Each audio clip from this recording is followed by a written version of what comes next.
4 నెలలయింది నేను కాఫీ గానీ, టీ గానీ తాగి.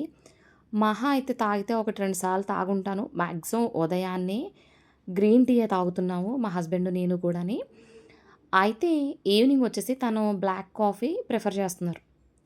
ఎందుకంటే గురువుగారు సన్నబడాలనుకుంటున్నారు కాబట్టి. సన్నపడుతున్నారు కూడా ఆయన.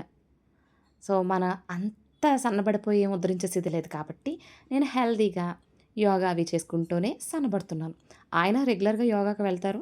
మీరు నా పాత వీడియోస్‌లో కూడా తెలిసే ఉంటుంది. మా వారు ఉదయం యోగాకి వెళ్తారని చెప్తూ ఉంటాను కదా! సో, ఇప్పుడు ఆయన డైట్‌లో ఈ బ్లాక్ కాఫీని కూడా ఇంక్లూడ్ చేసుకున్నారు.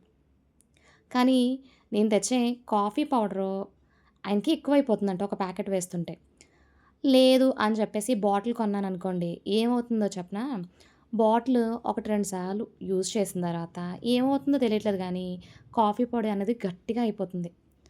సో, ఎందుకొచ్చిన తిప్పలు ఇవన్నీని అని జెప్పేసి వేస్ట్ కాకుండా ఉండడానికి నా చిన్ని బుర్రలో ఒక టెక్నిక్ అయితే గుర్తొచ్చింది. అది మీతో షేర్ చేసుకుంటున్నా.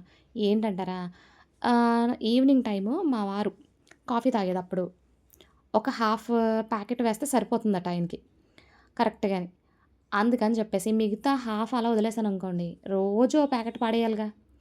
అలా కాకుండా ఇలాంటి చిన్న క్లిప్ దొరికిందనుకోండి మనకి, హ్యాపీగా మనకెంత కావాలో అంత కాఫీ పౌడర్ వేసేసుకొని, మిగిలినది ఆ క్లిప్ సహాయంతో మనం నెక్స్ట్ డే కూడా యూజ్ చేసుకోవచ్చు. ఇవి నాకొచ్చేసి మా పిల్లలు షర్ట్స్ కొంటాం గదా! మగ పిల్లల షర్ట్స్ కాలర్ దగ్గర ఉంటాయండి. అవైతే తీసుకొని దాచుకున్నాను.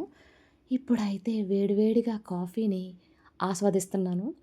కాఫీ అనగానే ఇలాంటి కాఫీ కాదండి. బాలింతరాలకిస్తారు కదా! పాత బెల్లం వేసిన కాఫీ, ఫిల్టర్ కాఫీ.